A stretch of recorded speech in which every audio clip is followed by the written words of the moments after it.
What world-building project would be complete without talking about currency? It's one of the lesser-seen influences on this setting, but when it's done right, you can feel it. My favorite example is the John Wick series. 1 gold coin is equal to 1 meaningful task. 1 target eliminated, 1 night of safety, 1 big favor.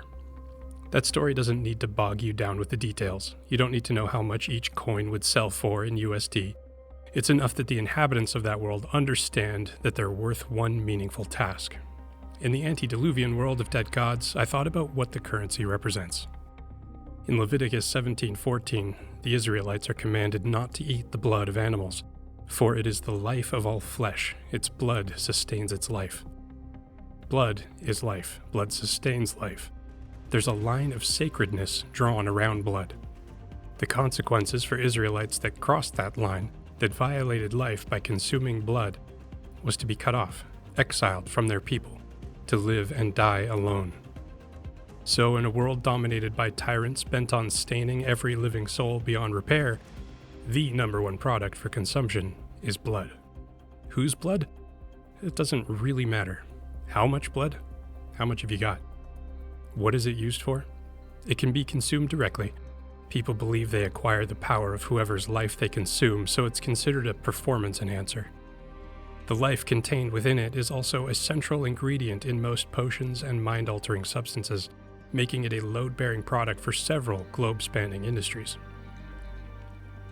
If you can capture or kill one of your enemies, or heck, one of your closest friends and neighbors, then that's a major opportunity. Bring the blood down to one of the nearest temples. It doesn't particularly matter if it's not the temple of a god you specifically worship. When it comes to blood, allowances are made. A sacrifice offered up to one is offered up to all, because what matters to all of them is that the blood keeps flowing. Once the precious fluid has been extracted, that particular body can be sacrificed to that particular god and divvied up among its priests and worshippers according to local custom. After the deposit is made, the trade is complete. This is one of the few places you will find absolute, rigid integrity in this world. If a temple is found to be using unequal scales or refusing to pay the full amount, other gods will descend on that location and throw a week-long festival where they burn it to the ground and take their time, killing every living thing inside in the most artistic ways they can imagine. The reason is obvious. If this exchange is ever in doubt, it risks interrupting the flow. People cannot doubt that their exchanges will be respected.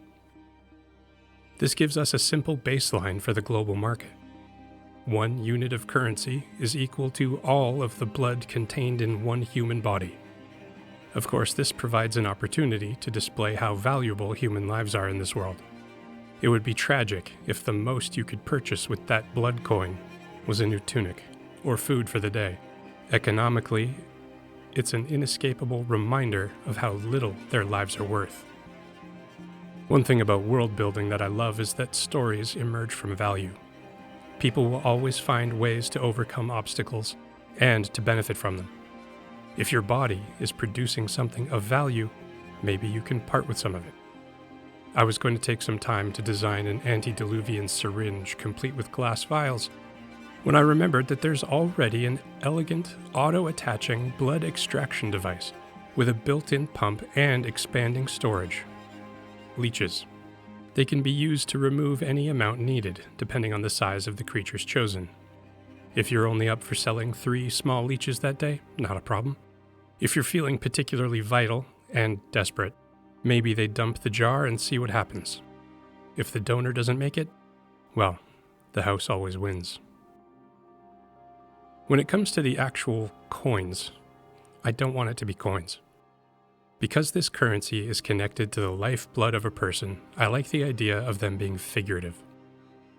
In this first version, it's literally just a little metal guy, symbolizing that it's 1 guy's worth of value.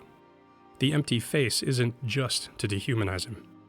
While these can be kept in a pouch or tucked in a secret pocket, that opening allows it to be used openly as jewelry or to keep it tied up somewhere even more hidden. For smaller units of currency, I thought it would make sense to break the body down into parts. For now, I just drew a hand. This is the antediluvian world, though. To make it more ownable, it's not just a hand, it's a six-fingered Nephilim hand. See, on top of representing blood, I think the various forms that currency can take around this world can also serve another world-building purpose. If you're carrying around small metal figure sculptures, why not also honor the gods? Each god, in an effort to spread their influence, can have their own regional idol.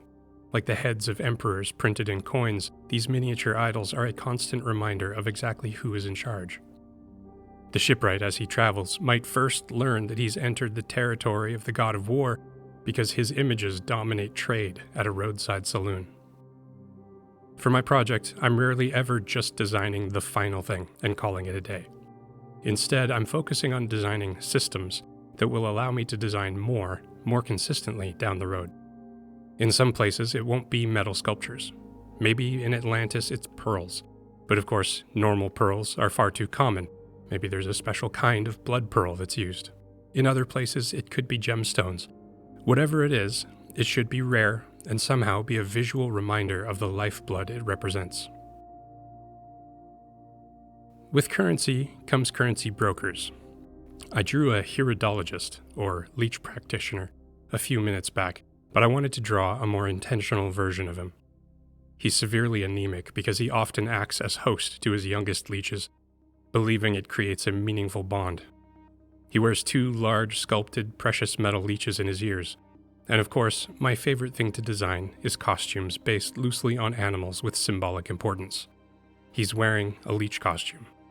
In a crowd, he should look instantly like the guy who can administer leeches.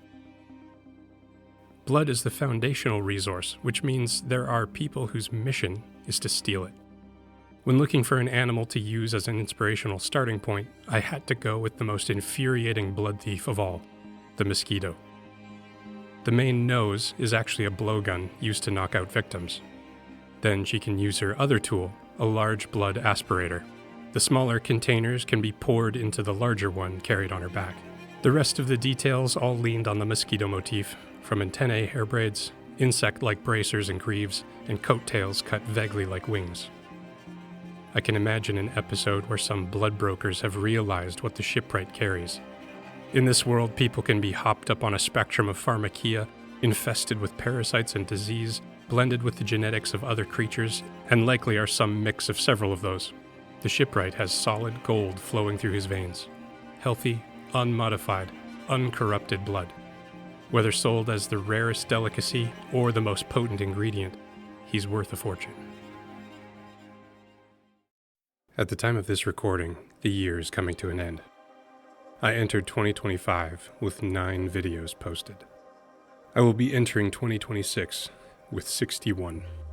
A few years ago, I had a dream of creating an entirely visual adventure story, something that felt like a silent feature film on paper, a love letter to the stories that made an impact on me. For over 3 years, I dragged myself to my desk, and for a few hours a night, a few nights a week, I did whatever I could. A lot of evenings felt like failures. I didn't get enough done, or I had to restart, but I still sat down and did anything. Maybe one night I organized my sketches, or I drew the pencil layer for one character, or I built a simple model.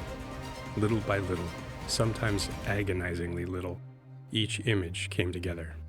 And then, one day, I was saving the last image. You can now pick up a copy of that story by clicking the link in the video description. My next goal is to turn this new side project of mine into a book series. I've been dragging myself to my desk, drawing a few hours a night, a few nights a week. I can now look back on a year's worth of progress, and it's staggering. I was able to figure out what I wanted this world to be, and I finished 2 short episodes for the first book. It has been a ton of work, and it still feels like I've only just begun. One thing this year has shown me is that this project is too much for one man. In 2026, I'm going to be looking for ways that I can pull in talented people to help me. My incredible patrons and supporters are already helping to make that a reality. I can't wait to see what this project looks like at the end of 2026. And please let this be an encouragement to you. If you have that project you've always wanted to start, or maybe that dream that's been sitting on the shelf, make the time for it. It doesn't have to be a lot, just a few hours a night, a few nights a week. I heard a quote recently that stuck with me. What a blessing it is to be tired for having done the thing you once dreamt of doing. Thanks for watching.